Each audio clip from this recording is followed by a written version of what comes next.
Tu es prêt à travailler pour bâtir ce tangiwana. Na monique baza bateau yo kana bango bien.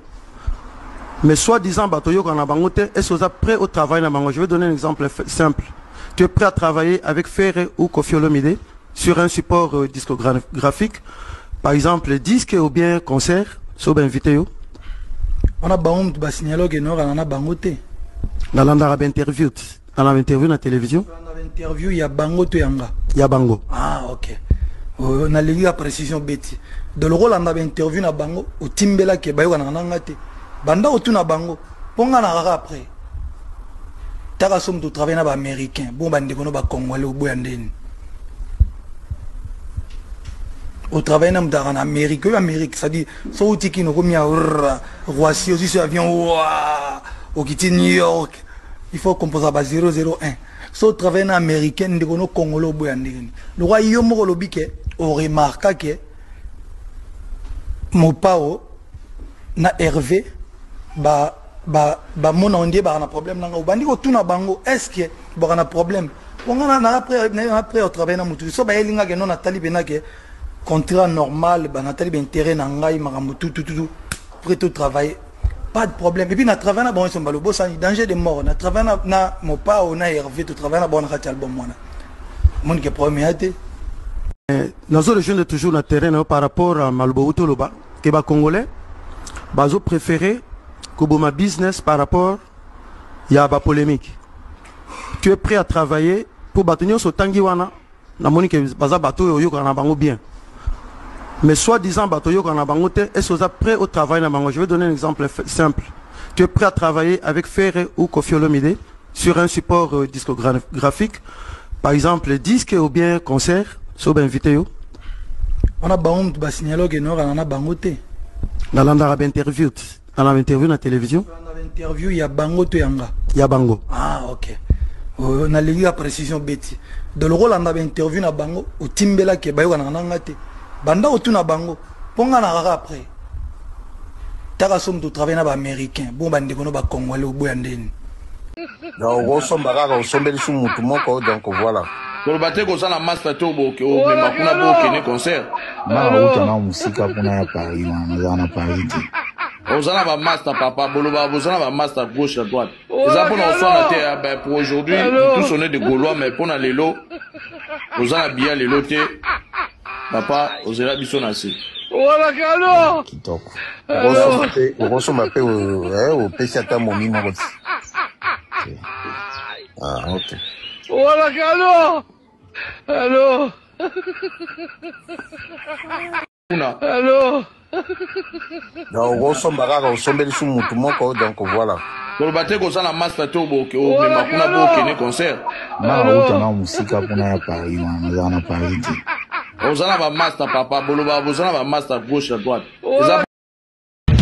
Mais j'ai bien piano azwa disque d'or. Baloba 1-0. Koffi pe azwa disque d'or. Bon moni son na lobby hein. Adio Salemba aza président ya Soneka na Kinshasa. So lingo yeba mutazwi disque d'or. Kende même na Sabamawa. Kende na Sasem. Kende na Sasem. Donc un disque vendu, il faut na foutre la mbongo. Donc, bazan a contrôle, on va contrôler ça et mener ya abimisi autant de disques. Donc, pour qu'un Africain puisse avoir un disque d'or, il faut que ça 100 000 exemplaires. Un blanc, c'est 1 million d'exemplaires. Mais si aucun a s'assemble les lois, personne ne te dira qu'il y a un Congolais qui a un disque d'or. Alors, si on lobby vérité, on a fiti. Journal Libération. Libération est parmi les premiers journaux de France. Journal Libération est un phénomène. Vous comprenez? Phénomène. Donc, à titre illustratif, nous avons na mutazo sala eloko yo à la gisango comme phénomène. C'est pas que na vandi na mi benga phénomène. Ça c'est les blancs, je dis bien. Triste. On a encore perdu un de grands, je dirais pas de grands journalistes, mais parmi un de Moutouakala. Yamakambwa TV, qui est Jean-Marie Kassamba. Te perdre Ndengenin. Te perdre dans le sens que intelligence et qui, à cause, il y a qu'à défendre le Kouta, à cause de la haine. À rejoindre en pur de la haine, en pur de Makiona, Oyo et Komi Sakabatu, Bazoba. Écoutez les propos de Jean-Marie Kassamba sur Fali Poupa. Jean-Marie Kassamba a lobby que pour naïe Fali Aza légende T. Alors, tant on lobby que Fali Aza légende T, a argumenté en haut. Nanding il faut y argumenter en haut. Boyo Kasiko réflexion ya Jean-Marie Kassamba. Et c'est alors que je pense Batomaye l'union Bagotalanga que ça soit Moutafali, que ça soit Meloman à bonne musique, que ça soit Moutoua Linga Falite, mais à la honnêteté intellectuelle, à couper sans raison. Je suis sûr et certain. Ok, on y va. Jean-Marie Kassamba Lobi, on ne devient pas une légende simplement parce qu'on a du succès ou du talent. Ou parce qu'on a joué dans une grande salle. Fali n'a encore rien apporté de nouveau à la musique congolaise pour être reconnu, pour être couronné d'une légende. On ne peut jamais le mettre au même rang que Kofi Olomide, Luambo Makiadi et d'autres personnes. Il est juste un bon artiste, c'est tout. Si je vous demande de me dire ce qu'il a apporté à la musique congolaise, personne ne me donnera de la réponse précise. Franchement, je suis estomaqué, déçu. Pourquoi traitons-nous les youtubeurs des moins professionnels ou des Kizengi ou des Batamaele et que Binonde Batamaele au moment où Bozoko Kakosa la simple différence à Makambouté ou carrément on va dire que Jean-Marie Kassamba a une maîtrise ya matière.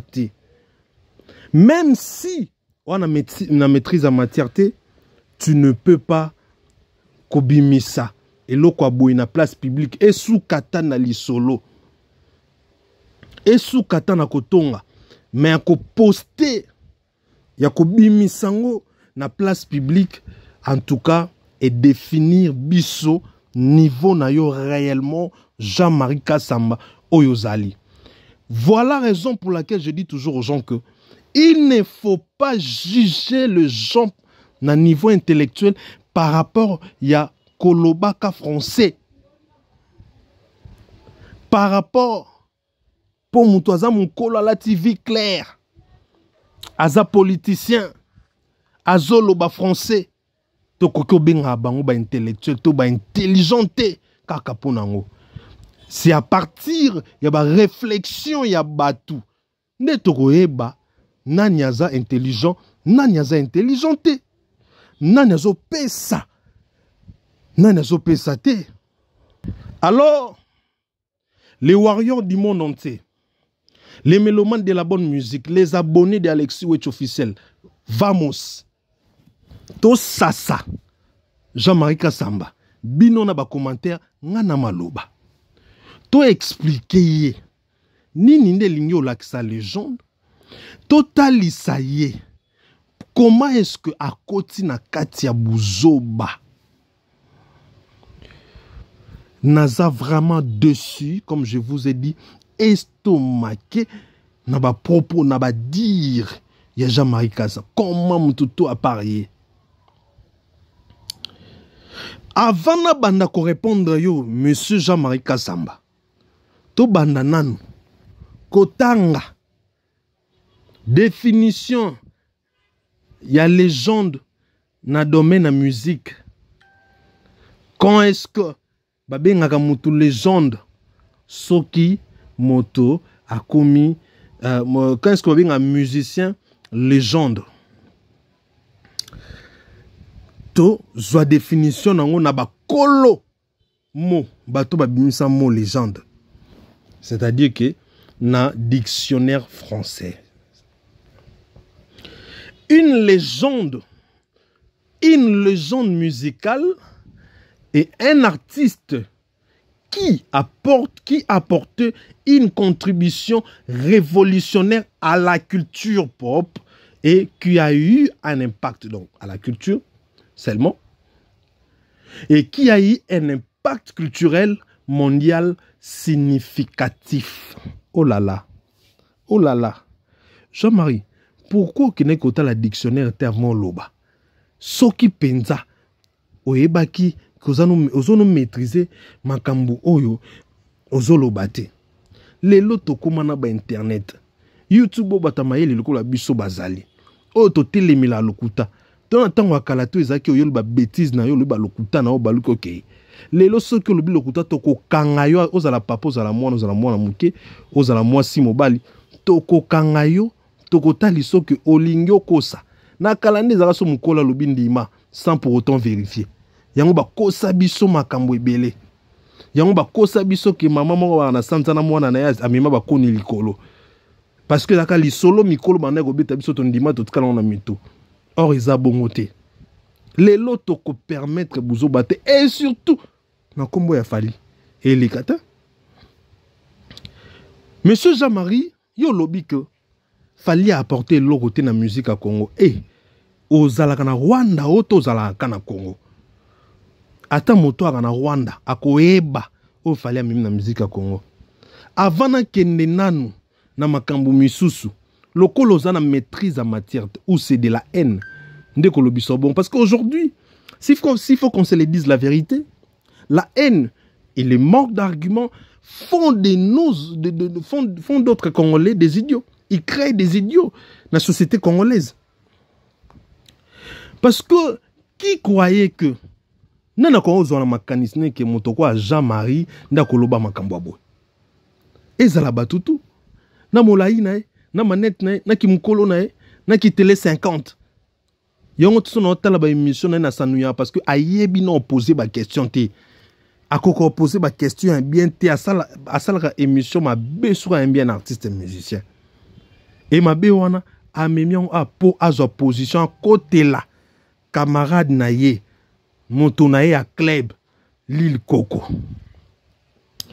Monsieur Jean-Marie soki oyebite moto amemela biso disque d'or certifié na Congo bana yo botama ti okomi na âge okomi na ngwana 60 sope 65 sope 70 sope combien na ebite oza ami ya Lil Coco, je crois que boaba âge moko moto amemela biso yango eza camarade na yo Lil Coco te eza Koffi Olomide te eza Weranson te eza Jibé Pianate, moi encore bateau bakufa déjà paix à leurs âmes. Eza Fali Ipupa Aigle. Nde muntu a meme la biso disque d'or certifié na nenge ya solo na musique na biso congolais. Parce que abakoloba, une légende c'est celui qui a apporté une contribution révolutionnaire. C'est-à-dire qu'aujourd'hui, nous sommes gravés dans le palmarès international que la musique congolaise est à la Canada disque d'or, Yasnep, Oyezouama et pas Fali. Jean-Marie, Fali a même les sous disque de platine. Jean-Marie, Fali a même les sous single d'or. Jean-Marie, Fali a même les sous single de diamant. O bazwana nino oyo ebité o na musique na biso etrala ko exister. Jean-Marie Falinde a memi système ya sika qu'un artiste congolais soki azobeta na poto ate kabiye na ye na site. Falinde ayeli ba musicien congolais idéologie ya koteka na ba plateforme digitale, c'est-à-dire que na ba Spotify, que même na ba YouTube, même na ba Facebook, même na ba Instagram. kotia nzembo na Spotify, kotia nzembo na iTunes, kotia nzembo moto amemi yango. Mon musicien liboso oyo alakisi nzela eza Fally. Jean-Marie Fally lisusu na o etali musique. Si aujourd'hui notre rumba, la rumba ezwaki bongo trophée à Monisco, patrimoine ezalaki parce que Fally a valorisé rumbango na ko sala mélange bien sûr ya pop ya R&B ya ko sangisango ya ko yemba na lingala nde eteki musique na biso komi partout batutu ba komi ko admirango système oyo batu nyonso lelo ba adopté yo mon ba afro kingane salami ba afro nimbosali parce que fallait sala mélange nyonso on a ba afrobeat ba R&B a sangisango na rumba lelo rumba ezo yembama partout. Jean-Marie yo liboso ozalaki so koti piste na ba chaussette na rouge lataka obandaki kolemba foya kovanda po rumbeleki mulai 15 minutes 10 minutes oyo bandaki kosala ko na ba chaîne internationale bakoka te kotia banzembo na biso ebetaka bakokaka te ko nominer banzembo na biso na ba événement minene eza pona Fally autant waye a komi ko a réduire minutage ya ba chanson rumba o batutu balandi lelo banzembo ya ba congolais et comment koleka facilement et tranquillement na ba chaîne internationaux nyonso par rapport ya timing.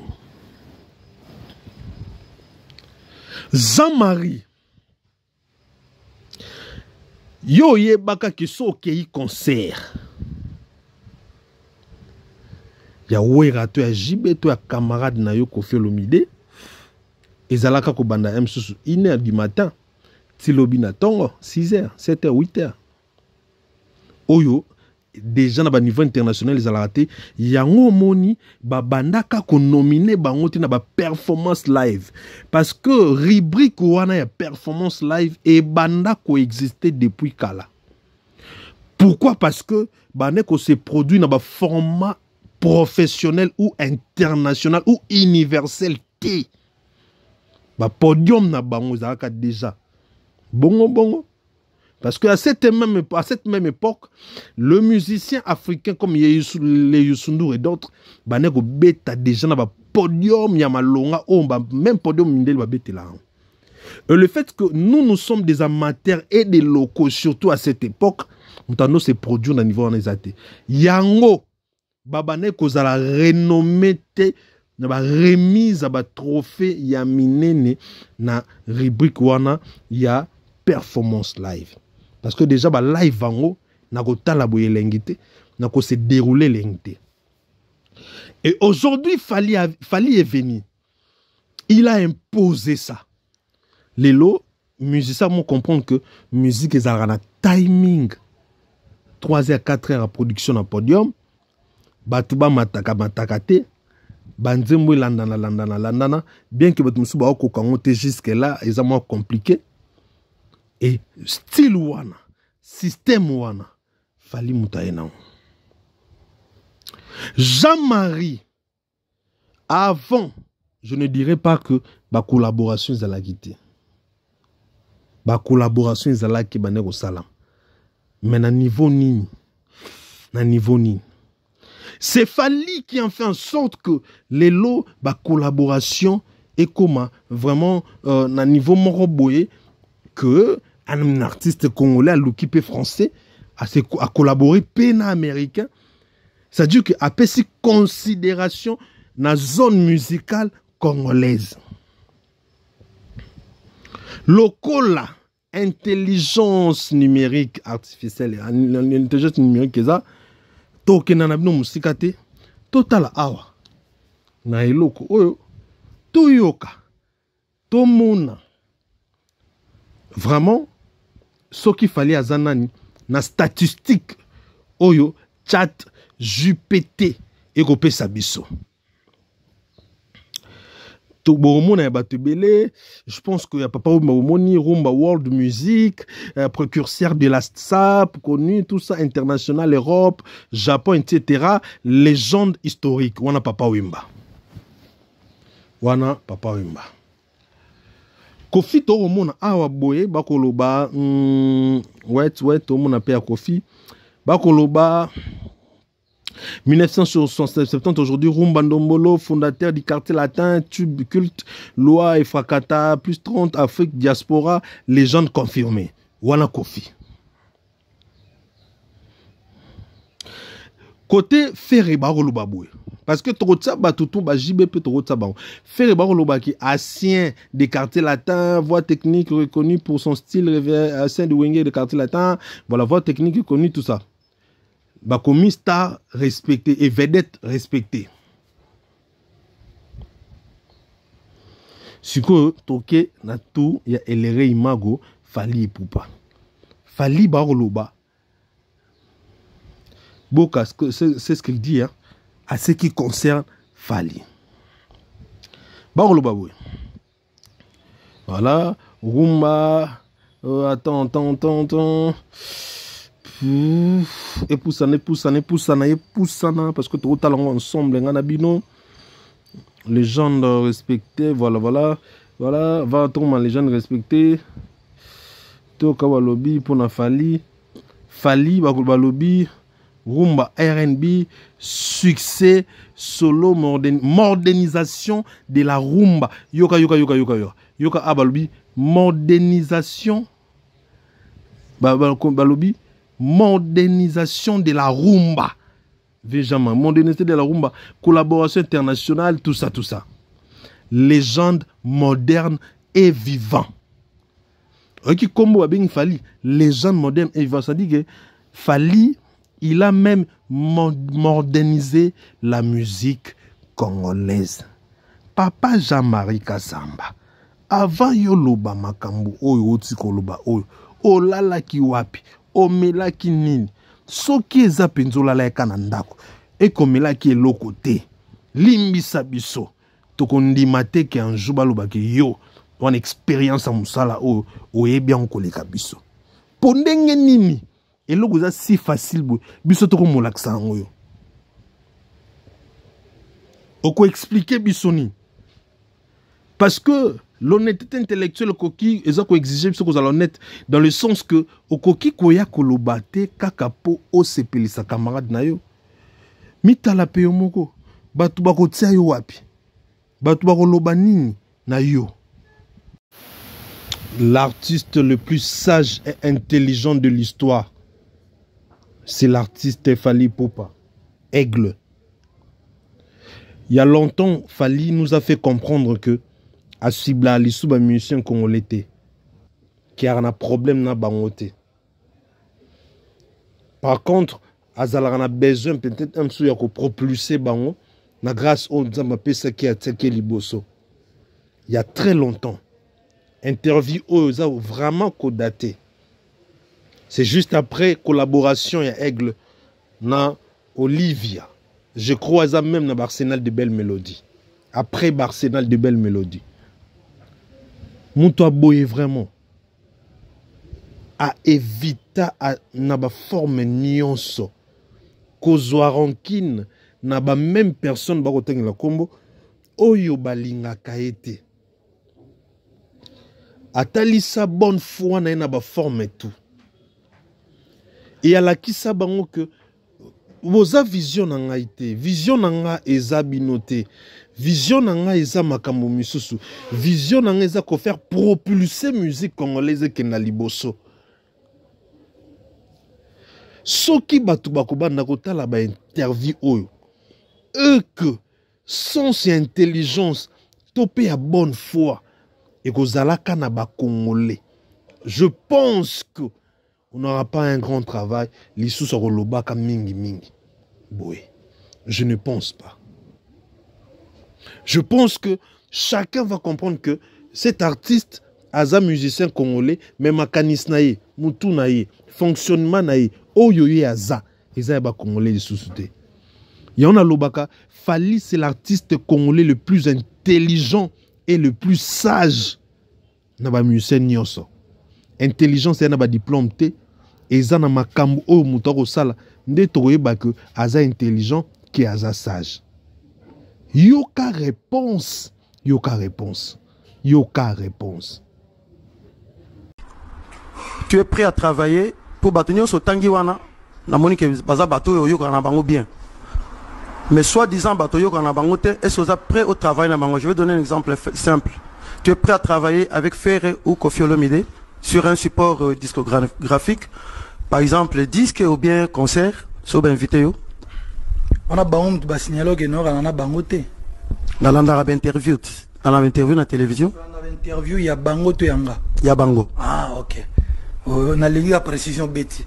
De le rôle on a interview na bango au timbela ke bayo na ngate. Banda o tuna bango. Ponga na rara après. Taka somme to travailler na ba américain. Bon bande kono ba congolais au boyandeni. Au travail en Amérique, ça dit, so tiki no comme ya Roissy aussi sur avion au quitter New York, il faut composer à 001. So travail en américain de kono congolais boyandeni. Le roi yomo lobike on remarqua que mon pao na Hervé ba mon ondie ba na problème na bandi ko tuna bango est-ce que ba na problème on a après au travail na mutu so ba elinga ke non Nathalie benake contrat normal, Nathalie ben terrain nangai maramutu tout prêt au travail, pas de problème. Et puis na travail na bon son balo boss danger de mort. Na travail na mon pas on a Hervé tout travail na bon na album moi. Mon que premier été. Nous autres jeunes toujours na terrain par rapport à Malobo Utoloba, que ba congolais, bazo préféré Koboma business par rapport ya ba polémique.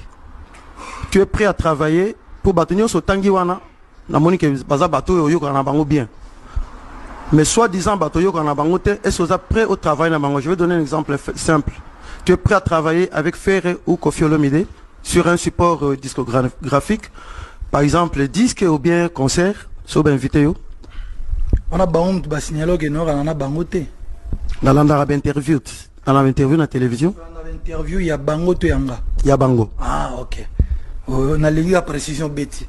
De le rôle on a interview na bango au timbela ke bayo na ngate. Banda o tuna bango. Ponga na rara après. Taka somme to travailler na ba américain. Bon bande kono ba congolais au boyandeni. Mais j'ai bien piano azwa disque d'or. Baloba 1-0. Koffi pe azwa disque d'or. Mais j'ai bien piano azwa disque d'or. Baloba 1-0. Koffi pe azwa disque d'or. Bon moni son na lobby hein. Adios Alemba, aza président ya Soneka na Kinshasa. So lingo yeba mutazui disque d'or. Kende même na Sabamawa. Kende na Sasem. Kende na Sasem. Donc un disque vendu, il faut na foutre la ombongo. Donc baza na contrôle, ba onde ba contrôle ka et mené ya abimisi autant de disques. Donc pour qu'un Africain puisse avoir un disque d'or, il faut que ça 100 000 exemplaires. Un blanc, 5 millions d'exemplaires. Mais si aucun assassin les loyaux, personne ne te dira qu'il y a un Congolais qui a disque d'or. Alors, si on lobby vérité, wana, ba monio fiti. Journal Libération. Libération est parmi les premiers journaux il y a France. Journal Libération est benganga phénomène. Vous comprenez? Phénomène. Donc, à titre illustratif, na osenga na mutazo sala eloko yo ala kisango. Donc, osomba kaka osombeli su mutu moko donc voilà. Kolobate ko sala master to boke o me makuna boke ne concert. Na utana musika pona ya Paris na Paris. Ozana ba master papa boloba bozana ba master gauche à droite. Eza pour nous faire la terre pour aujourd'hui tous on est de Gaulois mais pour na lelo ozana bien lelo te papa ozela biso na si. Voilà kalo. Kitoko. Osomba pe o pesi ata momima. Donc osomba kaka osombeli su mutu moko donc voilà. Kolobate ko sala master to boke o me makuna boke ne concert. Na utana musika pona ya Paris na Paris. Ozana ba master papa boloba bozana ba master gauche à droite. Oyanga bolingo na lukaka nazui. Oyanga plaisir à l'homme, mon bébé, mon gars du cœur. Oyanga moto linga ezai. Tous les jours je ne pense qu'à toi, mon gars du cœur chou.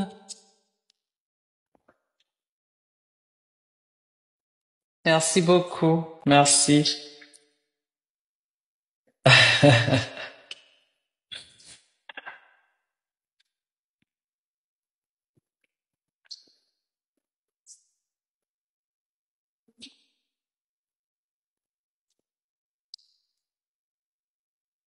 Hey, merci chérie pour cet amour, ce bonheur incommensurable.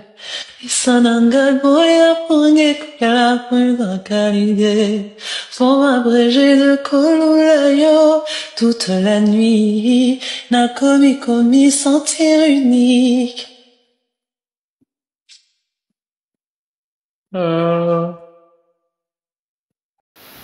Papa Jean-Marie, permettre nga na lobano vérité o. Et ko choqué yo meza vérité. Loko loke na ngamba bato lokuta. Yeba ke lelo ekoma soki lobi lokuta to lobi vérité.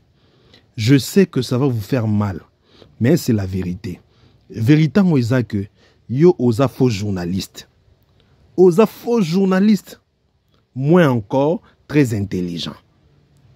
Oza makambo wana te vie Jean-Marie. Vie Jean-Marie, yo koloba mamba boye ndenge ni. Eh, donc pona yo fallait aza légende. Siko papa Jean-Marie, donc yo oza na logique à bat oyo légende ya papa. Pour mutaza légende, faut amandefu, lokwa kofi ya pembe. Faut za na âge ya kofi to na âge na yo. Monde eza révolu. Batou ba comment remona makambu ndenge vraiment faut remona makambu. Tout ce que Fally fait dans la musique congolaise, vieillot oya ko biso que Fally n'est pas une légende. Au réfléchir na mbundu to na diko si vie. Batou tout sauf yo. Na statut batou apesa ko patron et chaîne moro boy télé 50. Oyo batou bazo silika ababi d'ailleurs koto ezara chaîne à batou ya Kabila. Vie, yo soki ezalaka na ki journaliste, yo linga obonga na vie te. Si yo soki obonga na vie, eza pokota mama politique, c'est parce que soutenaka Kabila. C'est parce que yaki bras droit ya Kabila wane ko soutenir Kabila. Parce que yebe loko te. Tika bato musique baloba. Tika ba Zakari Baba se baloba. Tika ba honorable Zakle Zakari Baba se baloba. Bangonde ba yebi idéologie. Bangonde basala makambo musique mboka oh pa polemo kendi nakoki kondima ça passe encore pour ba mikolo mpe bango nyon sorti à part Zakari Baba Basui pour ebele kati na bango babota ba haine et ba haine ezolobisa ba makambo o ezolobisa papa Jean-Marie Marie-Jean avant le balikambo kenda ko réfléchir. Et nous lo batte que so yoza camarade na musicien mususu nde faut qu'on nie ba effort à batu misusu nde faut qu'on nie au batu misusu bazali penza tant les warriors ba ko benga Kofi légende ko longola bango nini et puis les gens na Kofi za makasi te qui les gens les a rapport à umeli aza muto akala mais na ba réalisation parce que na ba définition ba les gens à côté musu ba lobby par rapport ezala rappé par rapport à la réalisation, na ba réalisation, Kofi a télémata moukete na Fally. Donc si vraiment on a une légende vivante na Congo, Eza Fally Ipupa. Bokoki koya ko tromper vigilance à ba Congolais li sous-souté. Toko permettre en parce qu'on a beaucoup souffert. Na mensonge oyo.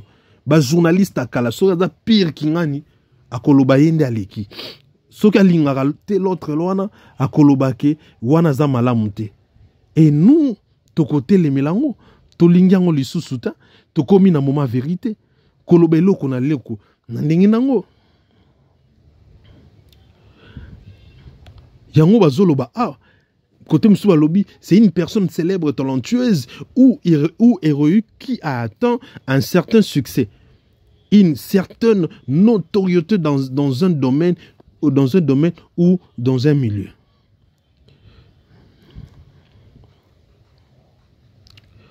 C'est ça. C'est ça. Mais vibino bozoya koya kotalisa biso makambo misusu. C'est son impact sur la musique et ses performances, l'excellence, la longévité et le respect du public pour son talent artistique. Oh, maman nangai. Donc tout est dit ici. Ce qui t'a bien Kofi par rapport à la longévité de la carrière, là, tu as condamné Bino Peta. Mais ce que tu as dit, le respect pour son public.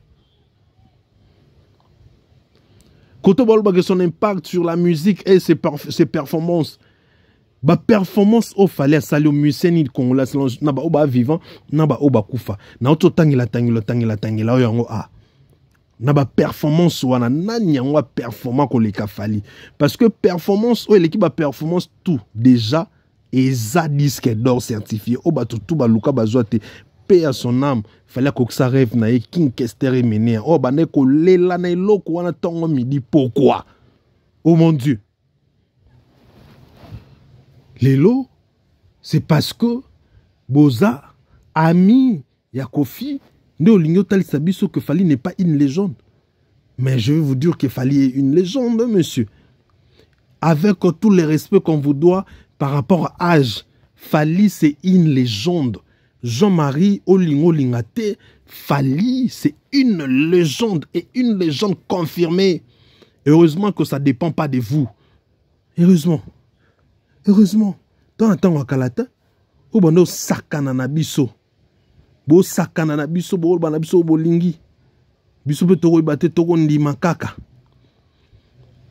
Toro ndi makaka. Parce que toro salanine. Tozondi makaka parce que to ibate to kena koluka puis to la ba cassette totala lelo ekolekate ba jara ba discours wana ekolekate Jean-Marie ekolekate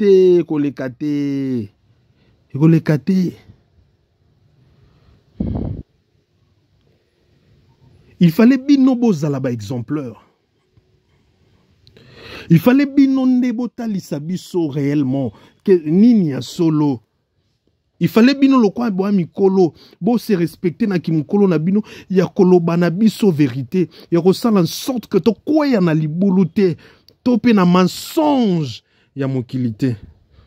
Mais malheureusement bino boyeli biso lokuta bozeboya na lokuta et bolingi bo demeurer nango lorsque biso tozo bundisa lokutango ezala lisusu te na musique à Congo. Jean-Marie Kassambo koki olobate ke Fali n'a rien apporté na musique à Congo. Non, na telemelio. Pe na ko telemelo semeno mobimba po toko tika lokute lekate. Ba campagne na bino oyo composé réfléchi. Eza nul sans effet parce que Seigneur et chef de guerre Kamikaze H24 24 heures sur 24 heures pesanga kombo wana nzamba pambola nazawana on va pas le permettre. Nous sommes là pour nous faire en sorte que ba Congolais bazala lisusu naïveté ba kufa lisusu na lokutate boni okoli biso trop bino na ba musicien ce qui le musique na biso zo retard. C'est parce que bino bono talisa biso makambo ezalaki yango te. Parce que bino bono lobana biso makambo ezalaki yango te.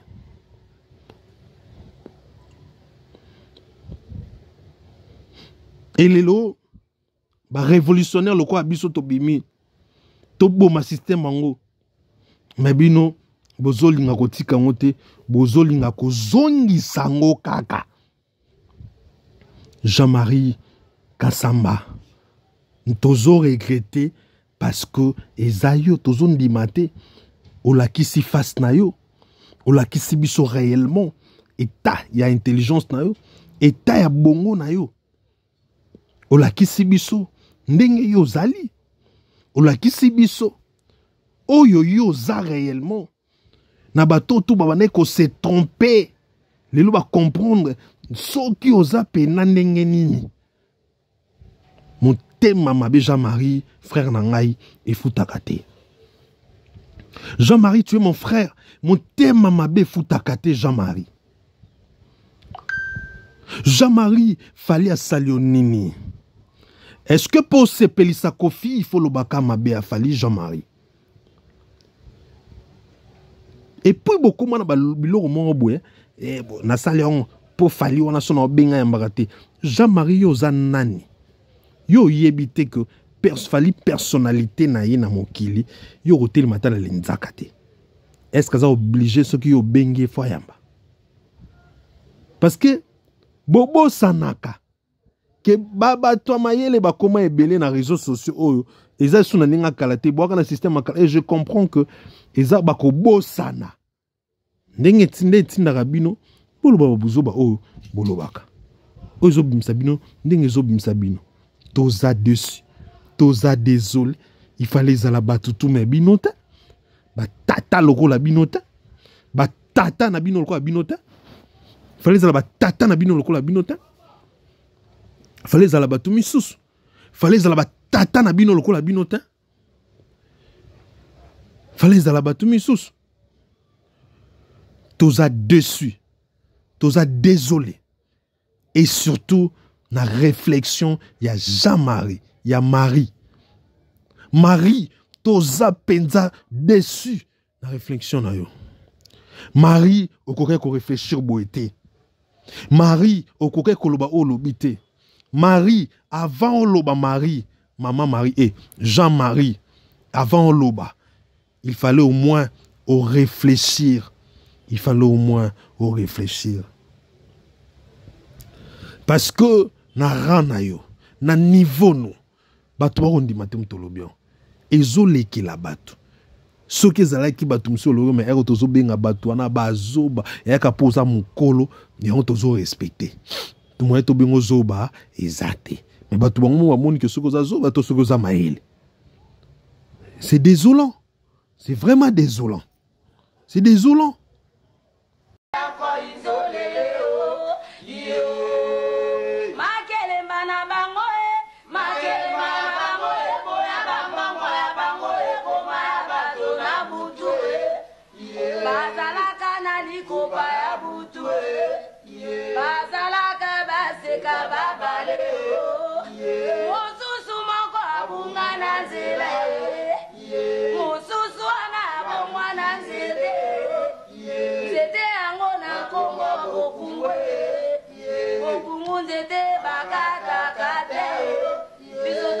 Bandoki ya chantier. To bengi bango bandoki ya chantier. Iko baba bango kombeleze musuna moninga ekoma erengi. Basusu wa ukara robo. Ayengo asuka wapi o. Bandoki ya chantier. Bama moyo bino bomona kabango tango pakwa na losambo. Bandoki minene na butu akomila rene na moya tongi mangoko. Bandoki ya chantier.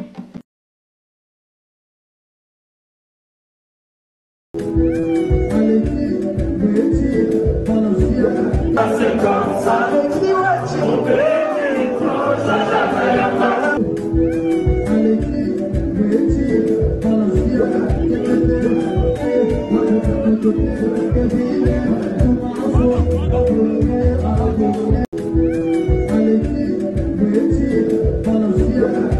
comme ça, mon petit proche, ça